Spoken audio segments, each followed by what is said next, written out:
malaki pa rin ang pwedeng magawa sa pananalig. Hindi man literal na bundok yung bubuhatin.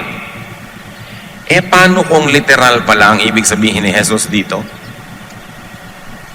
Hindi naman niya sinabing, symbolic lang yung language ko, ha? Bagamat hindi niya sinabing literal. Paano kung literal? Na pwede mo pala talagang utusan ang bundok kung may pananalig ka na singliit o tawagin ng sinlaki man lang ng maliit na buto ng mustasa.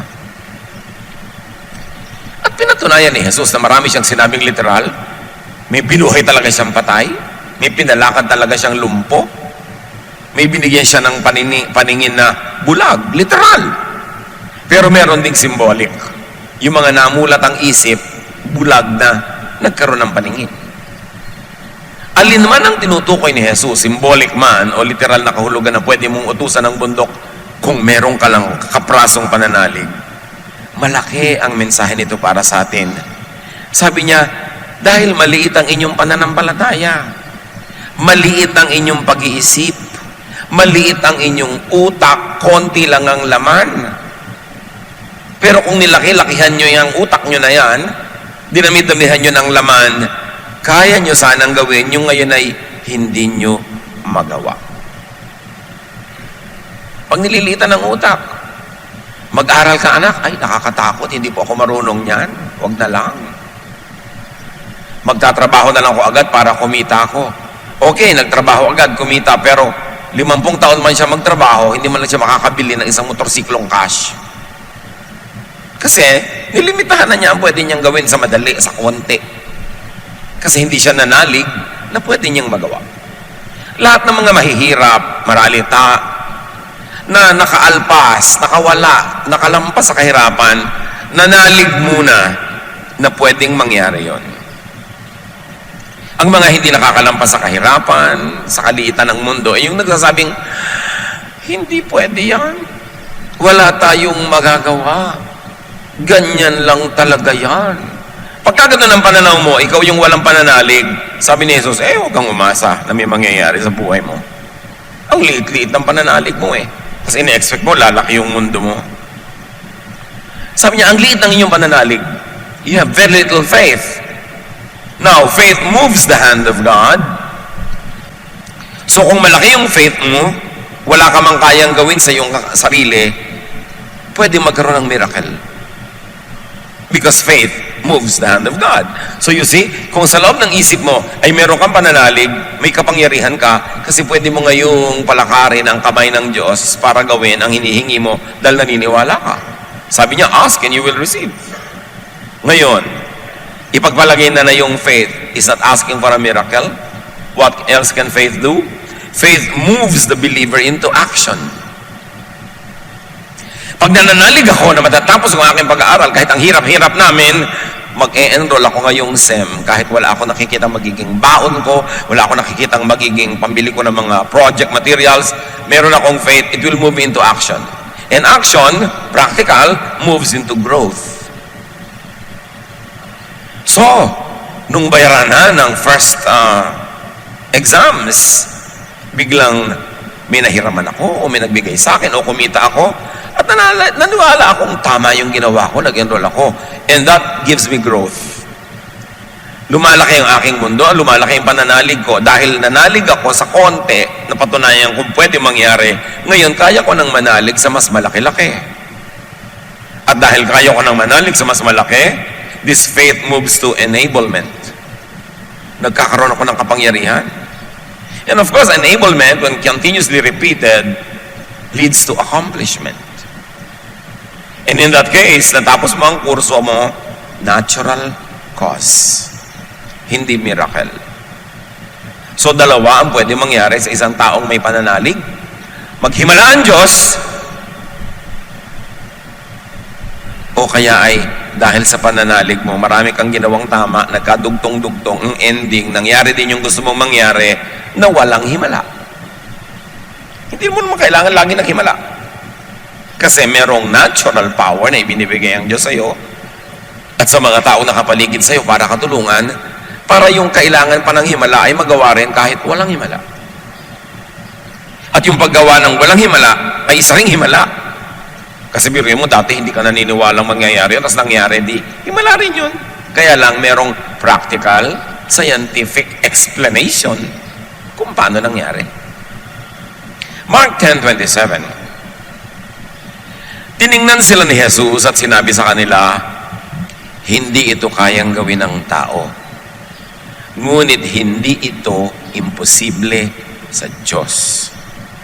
Sapagkat ang lahat ng bagay ay kayang gawin ng Diyos. So, pwedeng maghimala para sa iyo ang Diyos at pwede ding maghimala sa pamamagitan mo ang Diyos.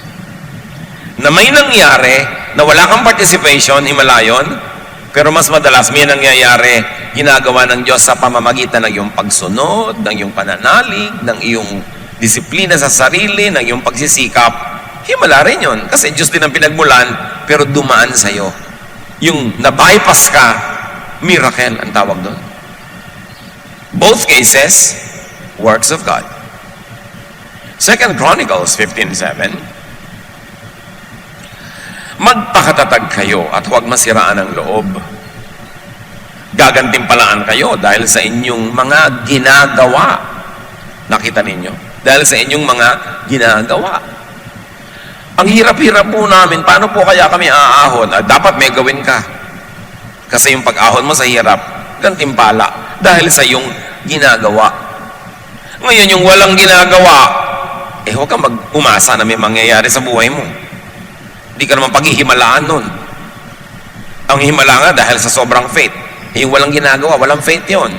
Sabi niya, baliwala rin niya kahit sikapin natin.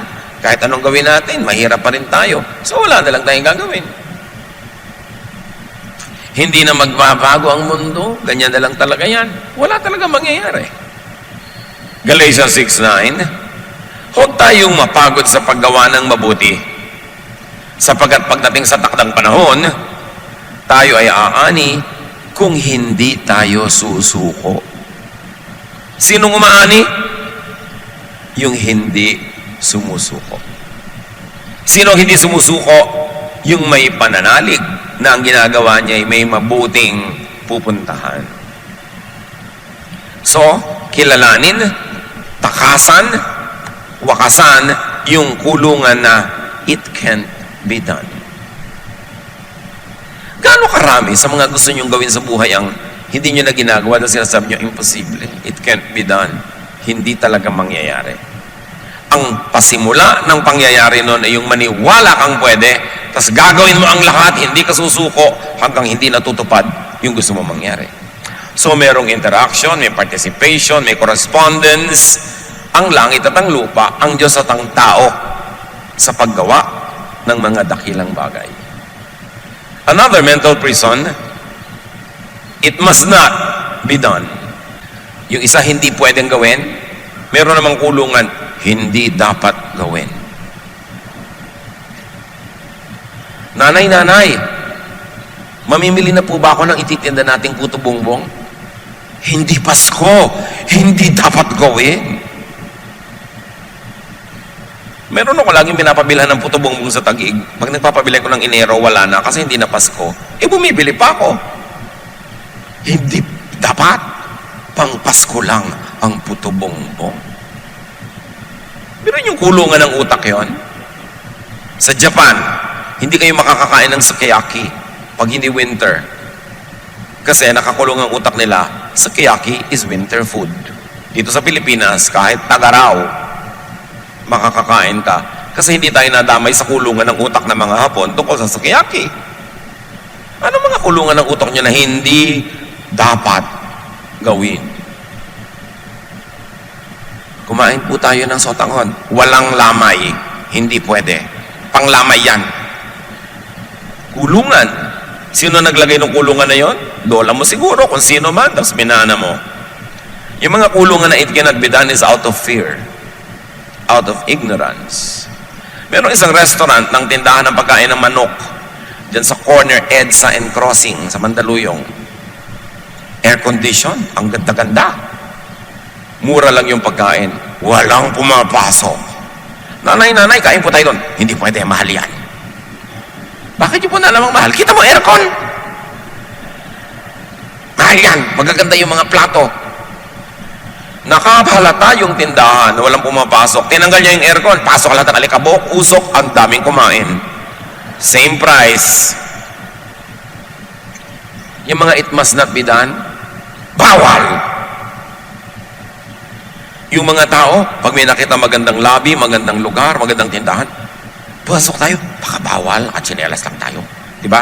E di maghubad po tayo, magyapak tayo, hindi naman sabing bawal na kayapak, bawal lang nakatsinelas. Bawal nakasando, di maghubad ka. Hindi naman sabing bawal hubad eh, bawal lang yung sando. Mga pampalimit ng utak. Hindi mo pwedeng gawin yan, may magagalit.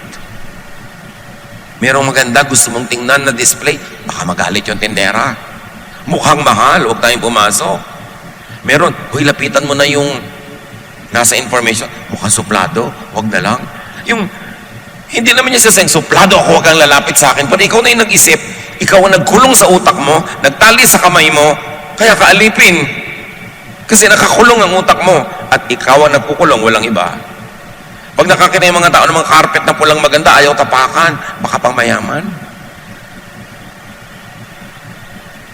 At lalo na ito, bawal sumaya, magagalit ang Diyos.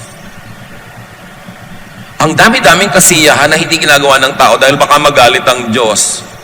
Hindi naman pala nagagalit ang Diyos. Simbahan lang pala yung nagagalit. Dapat ihiwalay niyo yung mga sinasabi ng simbahan at sinasabi ng Diyos. Hindi lahat ng sinasabi ng simbahan galing sa Diyos. Mga 80%. Iniimbento yun ng simbahan para madali yung crowd control, para madali ang koleksyon, para ang mga tao'y masunurin. Pero hindi galing sa Diyos. Kaya dapat binabasa niyo yung Biblia mag-isa, hindi lang yung kung ano ipakain sa inyo galing sa pulpito. Kasi maraming bawal. Hindi naman bawal ng langit, bawal lang ng simbahan para dumali ang administrasyon. It's a sin. Pero hindi naman pala. Akala ng tao sins. Hindi nila tuloy ginagawa, nawawalan sila ng saya. Pag nakipagpanayam ka naman sa Diyos, hindi naman pala. Kaya tao dapat nag-aaral. Ignorance is a prison without walls. Kasi pag hindi ka marunong, hindi ka maalam, to play safe, wala ka nalang gagawin. Ilagay kayo sa isang pagkadilim-dilim na kwarto. Maglalakad ba kayo? Magpapaikot-ikot? No. Kasi baka kayo mahulog, baka kayo maipit, baka kayo mahiwa, hindi nila kayo gagalaw. At ganoon ang ginagawa ng kamangmangan. Ang mga mangmang walang ginagawa sa takot na may magawang mali. Kaya ang mga relihiyon, sobrang namumulaklak sa mga bayang ang mga tao ay mangmang. Kaya dapat aaral ang mga anak ng Diyos, dapat mas marunong, mas mabuti. So that you can engage the Word of God, you can engage doctrines and reason out even with religious leaders. Hindi naman Diyos ang mga religious leaders. Sila lang ang pwede magbasa, sila lang ang pwede mag-interpret. Invento lang nila yon para kontrolin nila ang doktrina at ang mga tao controlled. Kaya yung reliyon, sa halip magpalaya, nang gagapo siya, nagtatali, nagkukulong.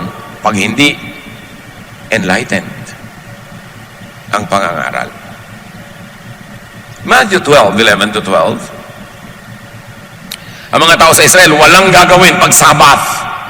Sukdang, ang hayop nila ay mahulog sa tubig at malunod. Bawal gawin yan. Sabi ni Jesus, kung kayo'y may tupang nahulog sa balon sa araw ng pamamahinga, hindi ba ninyo ito iaahon? Kaya't naaayon sa kautusan ang gumawa ng mabuti sa araw ng pamamahinga. So sabi ni Jesus, drama lang yan na wala kayong pwedeng gawin pag Sabat. Okay lang gumawa, lalo't ang gagawin nyo mabuti. Can you imagine ang pagkakatali ng buong Israel sa araw ng Sabat? Daang taon, 1,000 taon. Dumating si Jesus, anak ng Diyos, liwanag ng sanlibutan, asin ng sanlibutan, tubig ng buhay. Sabi niya, press release lang yan ng templo. Pwede kayong gumawa pag Sabbath. Kita niyo kung paano magpalaya yon, isang sentence. Ang daming laya ang mangyayari sa tao pag nalaman niyang pwede naman palang gumawa pag Sabbath. So pwede ka maglakad ng malayo. So pagka may handaan sa mga kamag-anak mo sa kabilang barangay, pwede ka nang pumunta kasi hindi naman pala bawal. Meron kang gustong gawin, naisipan mong ipag-bake ang asawa mo o ang anak mo ng napakasarap na cake. Sabat, pwede. Kasi sabi ni Jesus, pwede yan dahil magandang gawain yan. Ang laking laya, basta yung utak mo napalaya. Bawal, hindi naman pala talaga. So gaano karami ang bawal sa buhay natin na hindi naman pala talaga pag si Jesus ang tinanong mo. Pwedeng pag tinanong mo si Pedro, bawal. Si Paul, bawal. Si Moses, bawal. Si Isaiah, bawal. Pero pag si Jesus ang tinanong mo, pwedeng bawal pa rin. Hindi sundin. Pero maraming hindi naman pala pag tinanong mo kay Jesus. Kaya mahalaga yung Jesus filter. Lahat ng mga nagtutunggali ang mga ideya dyan sa mga doktrina at mga katuruan, salain mo kay Jesus. Yung pasado kay Jesus, dapat pasado sa atin. At konting-konti na lang hindi pasado, yung mga unloving. Kaya, Jesus is the measure of all things. Jesus holds everything together. At ang sabi ni Jesus, I came so that you might have life and have it to the full. Ibig sabihin, palalayain ko kayo sa mga mental prisons para ang buhay nyo magkakulay. Black and white lang yung buhay nyo. Dapat yan, colored. Tapos, stereo sound lang yung sound ng buhay nyo. Dapat yan. High-tech. Dahil yan ang gusto ng Diyos, a full life for people. 1 John 4:18, walang kasamang takot ang pag-ibig at pinapawi ng ganap na pag-ibig ang anumang takot. Hindi pagganap ang pag-ibig ng sino mang natatakot, sapagat ang takot ay kaugnay ng parusa. Ang linaw. Pag naiintindihan nyo ang pag-ibig ng Diyos, nawawala ang inyong mga takot. Mga takot sa mga bawal, takot sa mga hindi pwede, takot sa mga parusa, takot sa mga guilt. Kasi sabi, kung nauunawaan nyo ang pag-ibig ng Diyos, dapat payapa kayo. Natatanggap nyo, alam nyo, at naipapamuhay nyong mahal kayo ng Diyos, ano man ang mangyari. Ngayon, kaya kayo matatakotin, kasi ang laman ng utak nyo lagi, parusa. Kaya ang marami nagiging relihiyoso, lalong nagiging matatakotin, kasi lagi ang ipinipreach from the pulpit, parusa. Isang Diyos na galit. Isang Diyos na ayaw ka mag-enjoy. Isang Diyos na killjoy. Isang Diyos na imposible ang mga hinihingi sa tao, kaya lagi kang kulang, lagi kang guilty. Sabi, pag lagi kang guilty, takot ka sa parusa. Pag takot ka sa parusa, hindi mo pa naiintindihan si Jesus. Hindi mo pa naiintindihan ang pag-ibig ng Diyos sa pamamagitan ni Jesus. Now, that kind of freedom is not licentiousness to do anything evil. Because your right to do what you want stops when it begins to infringe on the well-being of other people. Yun ang law of love. Hindi ka malayang gawin ang lahat. Hindi ka malayang gawin ang mga ikasasama ng iyong kapwa. Pero hindi nila ikasasama, malaya ka dyan. Yan ang law of love ni Jesus. Sabi niya, I give you one commandment, love one another. So pwede po bang mang-agaw ka ng asawa ng may asawa kasi kalayaan yun? Hindi, dahil may agawang kang tunay na may-ari. Ngayon, yung isang tao, walang asawa, iyong-iyo na. Kung gusto ka niya. Kasi hindi rin naman pwedeng dahil wala siyang asawa, kalad ka rin mo na, ayaw pala sa'yo. Yung kalayaan mo, tumitigil kung ito ay lalampas na at papasok na sa bakuran ng ibang tao at makakasama na sa kanila. So fear comes from ignorance. And love means fearlessness. It doesn't mean recklessness. It means confidence, trust, and peace. The people of God are free to do anything that God does not prohibit by moral law. At ano yung moral law? The law of love. Basta hindi unloving to others, you are free. Kailan natin maintindihan yun? You don't kill, you don't steal from other people. You don't take away from them what you want to enjoy. You are free. Galatians 5:14, sapagkat ang buong kautusan ay nauuwi sa isang pangungusap. Ibigin mo ang iyong kapwa, gaya ng pag-ibig mo sa iyong sarili. So yung ayaw mong gawin sa ng iba, huwag mong gagawin sa iba, yun ang buong kautusan. Pwede po ba akong kumain ng sandwich na maraming mayonnaise? Bakit? Nilakawin ba yung mayonnaise? Hindi. O di, free ka. Morally speaking, ngayon, clinically speaking, tingnan mo kung nakakabuti sa yung mayonnaise, that's another story. You are free so long as what you want to do is not prohibited by legal law. Legal law meaning the law of the land, the law of the company, the law of the family, the law of the community that is meant to keep order, justice, predictability, system. Dapat hindi mo binibreak yun. Kasi a community, a family, a corporation, a church is a social agreement. I am a part of this nation because I agree to do my part as a citizen.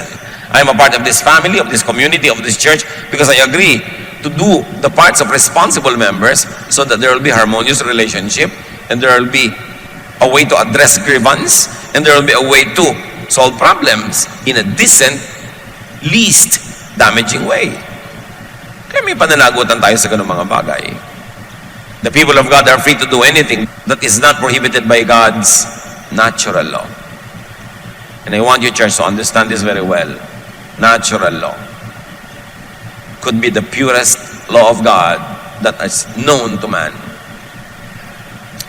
Yung mga moral law, mga religious laws, kung kani-kanino lang committee dumaan yan, kung kani-kaninong doktrina dumaan yan, kung sino-sino na ang mga nagsabi na ito ang tama, ito ang mali. Pero yung law of nature, walang taong nakapakialam dyan. God ang nag-design ng law of nature like the law of gravity, the law of physics, the law that water will always recycle, the law of sunrise and sunset, the law of temperatures and seasons. Diyos ang may gawa niyan. More than religious law, which you don't know kung galing sa Diyos o pinakialaman lang ng mga religious leaders, yung natural law, walang nakapakialam dyan. Romans 1:20, mula pa nang likhain ng Diyos ang sanlibutan, ang kanyang likas na hindi nakikita, ang kanyang kapangyarihang walang hanggan, at ang kanyang pagka-Diyos, ay maliwanag na inihahayag ng kanyang mga ginawa. So mula daw nung nilikha ang daigdig, nagpapakilala ang Diyos sa pamamagitan ng mga nilikha niya. Yun ang purest law. Now, many prisons, limitations, and conflicts are caused by man-made religious law being imposed by on God-ordained natural law. Halimbawa, law ng God, ng nature, nakakainin ng leon ay usa. Kakainin ng usa ay damo.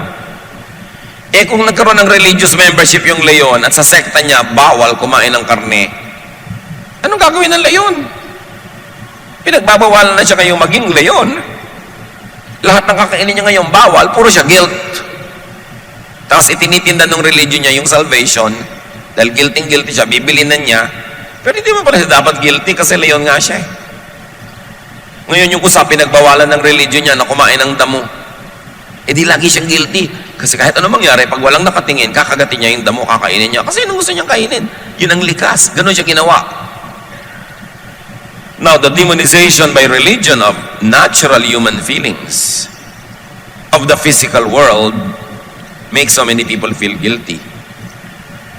Pagka ang religion ay nagtuturo sa inyo ng mga bagay na kontra sa natural law, ang result lang, you will always fail because you will be how nature and God created you. Therefore, you will forever feel guilty for who you are, for what you feel. Samantalang, yun ang likas na gawa sa inang Diyos. Kakontra ng itinuturo ng relihiyon. Bakit kaya nagkaganon-ganon ng religion? Because over time, to create order in society, para magkaroon ng predictability, magkaroon ng system, maraming ipinagbawal in the name of God para lang magkaroon ng system. Pero yung mga system na yun at mga bawal dapat nagbabago over time kasi nagbabago ang dynamics ng isang society, nagbabago ang paraan ng pamumuhay, ang pakipagtalastasan ng mga tribe to tribe, nation to nation, nag-a-adjust dapat yun.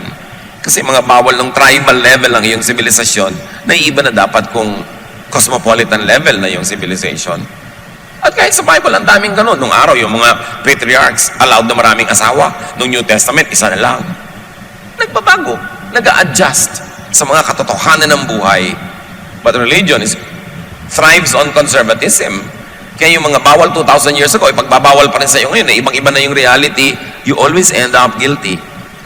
And you create mental prisons that limit your mobility, that limit your growth, and limit your development as a full person of God. Kaya, ang nangyayari, nagbabalat kayo ang mga relihiyoso. Kunwari, nasusunod nila yung pinagbabawal na hindi naman talaga pwedeng sundin. Pag tinuos mong, tao ako, hindi ko pwede sundin yan eh. Parang inutusan mo na ako maging tao. Gawin mo na ako anghel ngayon para masunod ka na. Tao pa nga ako. Paano ko susundin lahat? Yung pala naman, yung pagbabawal at yung paraan ng pagbabawal ay hindi naman galing sa Diyos. Kasi kami, natural law. You look at yourself and you see how God created you. That is your natural law. And when religion tells you to go against your natural self, you will only feel guilty and miserable. Galit si Jesus sa ganyan. Mga pagkukunwari. Matthew 15:7-9, kausap ni Jesus sa mga religious leaders. Sabi niya, you hypocrites. Isaiah was right when he prophesied about you. These people honor me with their lips, but their hearts are far from me. They worship me in vain. Their teachings are merely human rules. Nakita niyo, sabi ni Jesus, tama si Isaiah. Sa Tagalog, sabi niya, mga mapagkunwari. Tama nga ang sinabi ng propeta Isaiah tungkol sa inyo. Ang paggalang sa akin ng bayang ito ay pakunwari lamang sa Israel yun. Sapagkat sa bibig at hindi sa puso ito bumubukal. Walang kabuluhan ng kanilang pagsamba, sapagkat itinuturo nilang galing sa Diyos ang kanilang mga utos. Jesus saying this. Sabi niya, kayo mga relihiyoso, mga ipokrito kayo, mapagkunwari, mapangimbot, mga peke. Turo kayo ng turo na hindi naman galing sa Diyos. Iniimbento niyo ang mga doktrina, nagpapahirap kayo sa mga tao, nagdurusa sila. Kaya sabi ni Jesus, woe to you, Pharisees! You travel overland and see to win a single convert. And when you are able to do so, you turn that convert into a son of hell twice as bad as you are. Ganun yun. You shut the kingdom of heaven from people. You don't enter the door to heaven, and you don't allow people to enter. You don't allow people to have peace with God, peace with themselves, peace with the reality, because you yourselves don't have peace about your own reality, because you deny your reality with your man-made religious laws. Jesus saying that. Matthew 15:7-9. Anong sabi niya sa maraming kautosan ng relihiyon ng Israel? Imbento lang yan ng tao, hindi yan galing sa Diyos. Mga ipokrito kayo. Ang tataas ng turo nyo, mga imposible. Tapos sa publiko, nagpe-pretend kayo na susunod nyo, pero in real life, hindi. So kawawa ang turuan nyo dahil sila mauobliga mag-pretend. Dahil nakikita nagpe-pretend kayo, akala abnormal sila pag totoo sila sa sarili. So magpapanggap sila. Sabi, pinapahirapan nyo tao. Pinapabigat yung buhay nila. Sabi niya, come to me all of you who are tired. Tired of the Pharisees. Tired of all the pretense. I'll give you rest. My yoke is easy. My burden is light. My spirituality is doable. It is user-friendly. Sabi ni Jesus, huwag kayo sa kanila makinig. Come to me and I'll give you rest. Rest from prisons of the mind. Mga tanikalang inimbento ng ating mga tradisyon, mga dati ng paniniwalang hindi natin sinusuri, nilululo na lang ng buong buo kahit hindi masarap at kahit kung minsan nakakalason. Followers of Jesus are free to be human and to be humane. Hindi katulad ng itinuturo ng mga Pharisees. Pag kami lumabag sa utos ng Diyos, patuhin nyo hanggang mamatay. Pag hindi mo ginawa yon, hindi ka masunurin sa Diyos. You are not free to be kind and to be humane because you are obligated to be cruel in the name of God. That's why Jesus came to correct all that. Another mental prison, nakakahiya. Singilin mo na yung may utang sa iyo, mami, kasi kailangan ko ng pang-enroll. Nakakahiya namang singilin. Dapat ang nagsasabi ng nakakaya yung hindi nagbabayad. Nakakaya, hindi tayo nagbabayad. Pero wala pa ako narinig yatang ganon. Ang nahihiya yung maniningil. Sabihin mo, hirap na hirap ka na. Nakakahiya. O nakalimutan ka na ng promotion, lahat ng bago na promote, naiwan ka na, samantala ang sipag mo, ang galing mo. Nakakahiya. Kulungan. Alam niyo mga mahiyain, preso yan. Mga nanay, kung preso kayo, dahil mahiyain kayo, palalakihin niyo ang mga anak niyo rin sa preso. Kasi yung mahiyaing nanay, mahiyaing tatay, may gagawin yung anak, huwag, nakakahiya anak. Dito ka, sumama ka sa akin sa kulungan, dali, magsiksikan tayo dito. Huwag nating palayain ang buhay natin. Huwag natin sabihin ang tunay nating nadarama. Huwag nating ipahalata ang ating mga pagdurusa. Kasi nakakaya. Huwag tayong humingi ng overtime pay kahit na sobrang overtime work. Nakakaya. Kaya si Rizal sa kanyang sulat sa mga kababaihan ng malolos, sinabi niya, pinupuri ko kayo dahil gusto niyo mag-aral ng wikang Kastila. Dahil sa wikang Kastila, nakasulat ang mga libro. Therefore, pag nakapagbasa kayo niyan, lalaya ang inyong utak. Kawawa ang isang bayan, ang mga ina ay walang ginagawa kundi, sabi niya ganon, magluluhod, magdadasal, humingi ng mga himala na hindi naman nangyayari. Magsuot ng mga libaging kalmin at mga kwintas-kwintas. Sabi nga ganon, kawawa ang mga anak ng mga ina na ang utak ay alipin. Sapagkat ang inang alipin ay magpapalaki lang ng mga alipin ding anak. Kaya mga ina, tungkulin yung palakwakin ng isip at tatay.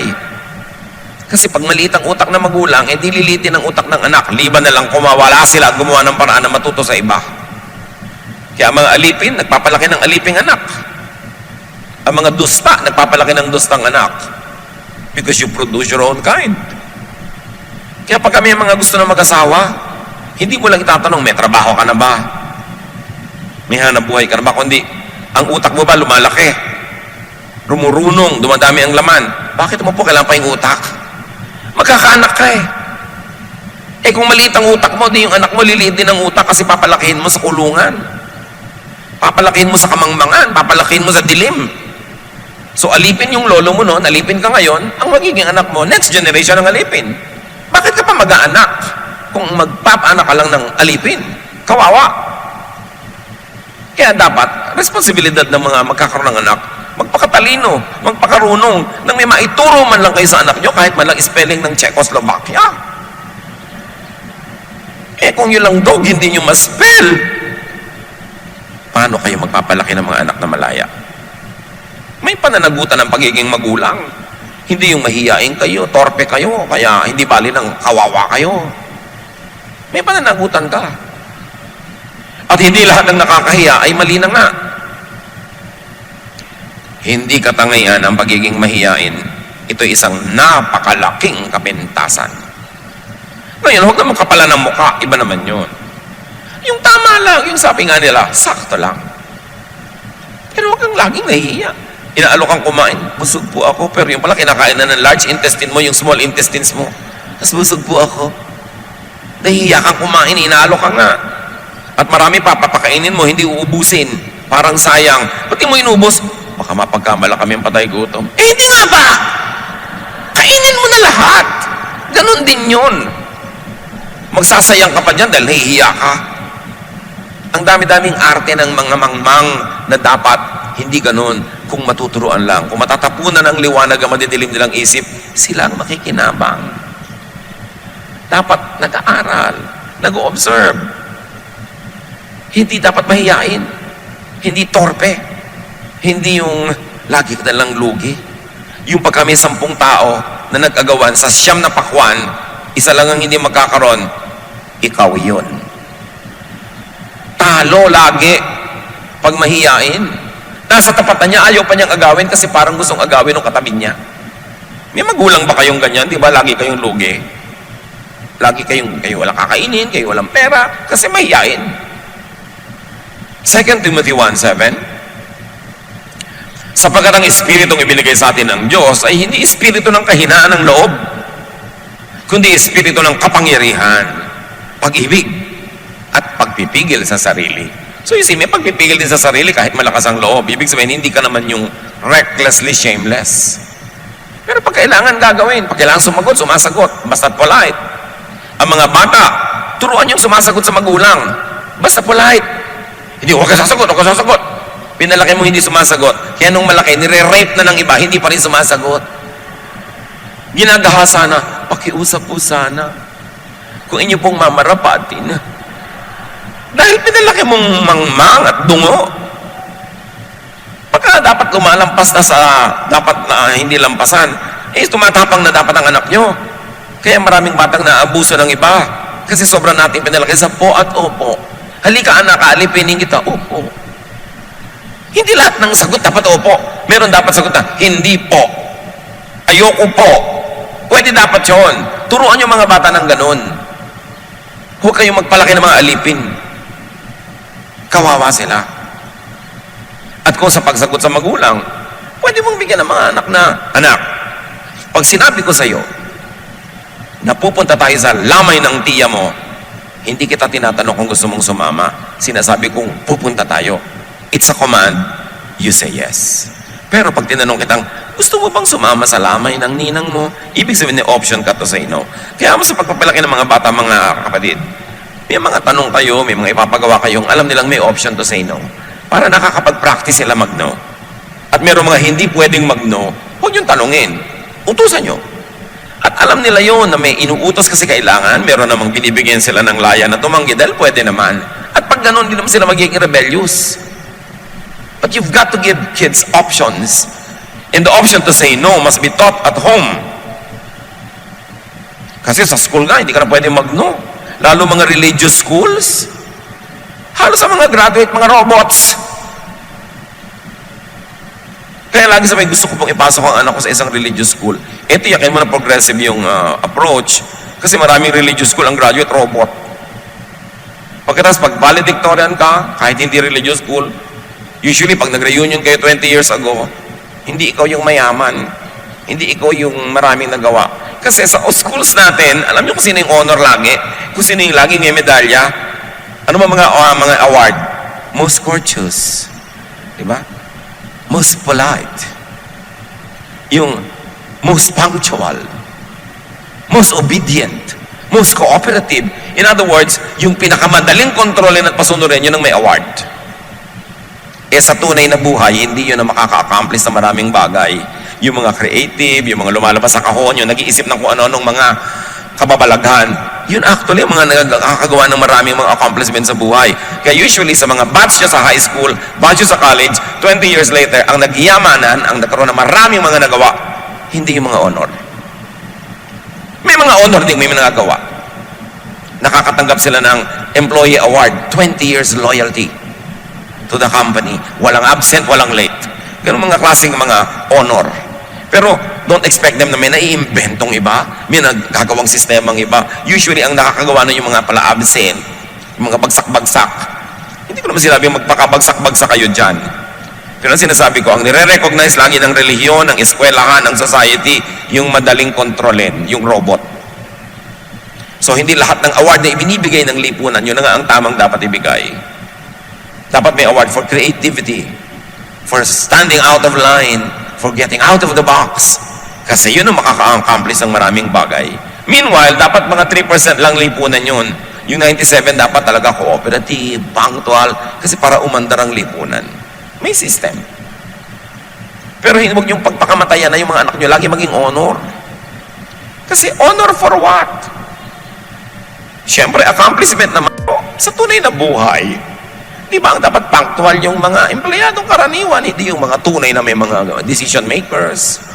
So, dapat isipin natin to get out of these cycles of imprisonment. Another mental prison, mahirap gawin yan. Sabi mo sa karpintero, ay, gusto ko ng posting parang namumulupot yung kahoy. Sir, mahirap naman pong gawin yan. Anong gusto mo madali? Umuwi ka sa inyo, matulog ka, madali yun. Yung mga taong hindi umaasenso, yung mga taong ay mahirapan, may pinapagawa ka, ay mahirap po yan, sir. Ang gusto lagi madali. O kaya sabihin nila, we cannot do it. It has never been done before. Dapat ang ginagawa mo, what has not been done before para dumami ang pwede nating gawin. 2 Kings 5:10 to 13. Isang makapangyarihang general, may sakit, may ketong, pinayuhan ng propeta. Ipinasabi sa kanya ni Eliseo, pumunta ka sa ilog ng Jordan, lumubog ka ng 7 beses, at magbabalik sa dati ang iyong katawan, gagaling ang iyong ketong. Nang narinig ito, galit na umalis si Naaman. Sinabi niya, akala ko pa naman sasalubugin niya ako? Propeta na yan. Tatayo sa harap ko, tatawagin ang Diyos niyang si Yahweh, ikukumpas ang kanyang mga kamay at sa tapat ng aking ketong, at ako'y pagagalingin. So yun ang ini-expect niya. Mamamburambo, budu-budu yung propeta para siya gubaling. Eh, sabi sa kanya, pumunta ka sa ilog ng Jordan, ilublob mo ang sarili mo 7 beses. At bakit hindi na lang sa mga ilog ng Damasco, sa kanyang sariling bayan, tulad ng Abana at ng Farfar, na mas malinis kaysa alinmang ilog sa Israel? Hindi ba pwedeng doon na lang ako maligo para gumaling? Ayaw niya sundin. Because it has never been done before. Ang yaman-yaman niya, makapangyarihan siya, lulub-lub-lub siya sa Jordan. Actually, in Jordan, sapa lang na puro putik. For all the drama that the Bible gives of the Jordan, isang sapang puro putik lang ito. Kaya sabi niya, bakit sa bayan ko ba walang magagandang ilog? Ba't di na lang doon? Verse 13. Ngunit lumapit sa kanyang mga lingkod at sinabi, Ginoo, kung mas mahirap pa riyan ang ipagagawa sa inyo ng propeta para kayo gumaling, hindi ba't gagawin nyo yun? Gaano pa yung paghuhugas lang ninyo para luminis? Sa makatuwid, ginawa niya, gumaling ang kanyang ketong. Marami tayong hindi ginagawa dahil lang hindi natin nagawa before, bago sa ating pandinig, o kaya we think it is beneath our station in life. Sabi niyo, ba't di mo nalang sundin para ka gumaling? Hindi umiwas sa mahirap gawin, at huwag umiwas sa mahirap na gawin, lalo na kung mas mahirap naman kung hindi mo gagawin. Tulad nga na sinasabi natin, puto bongbong kumpas ko, bakit? Ang lechon pang fiesta lang? Tingnan nyo ang mga ibang tindahan ng lechon, araw-araw. Isa sa mga kulungan ng utak, mga kapatid, tradition. Tradition. Yung tradition, kaugalian, nakasanayan, may panahon yan na effective. Pero may panahon hindi na. So dapat, talikuran na at gumawa uli ng mga bagong tradisyon.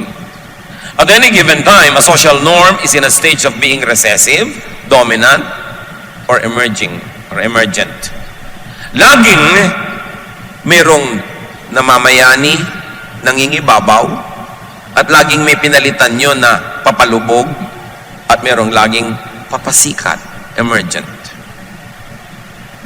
Kaya sa church, alam nyo mga 1970s, 80s, ang laking gulo ng mga evangelical churches sa Pilipinas dahil ayaw nilang tanggapin ang tambol, ayaw nilang tanggapin yung mga electric guitar, ayaw nilang tanggapin yung kung ano-ano dahil daw demonic.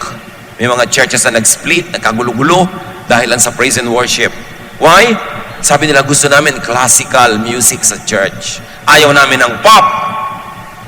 Lola, yung classical music po sa church ngayon, pop 100 years ago. Alam niyo yung pagiging pop, pagiging classical, it only depends on time. So yung classical ngayon, pop din yun noon. Maraming classical music sa churches ngayon. 100 years ago, nagkagulo-gulo din sila, ayaw din nilang tanggapin. Pero dahil may tumanggap, may naibigay sa atin ngayon na classical. Noong 1990s, malaking gulo sa Pilipinas nung gumamit ang day by day ng mga agong kulintangan. Sabi ng iba, tinatawag daw natin ng mga demonyo pag tumutugtog tayo. Marami akong inimbitahan, hali kayo, tingnan nyo kung may makikita kayong demonyo.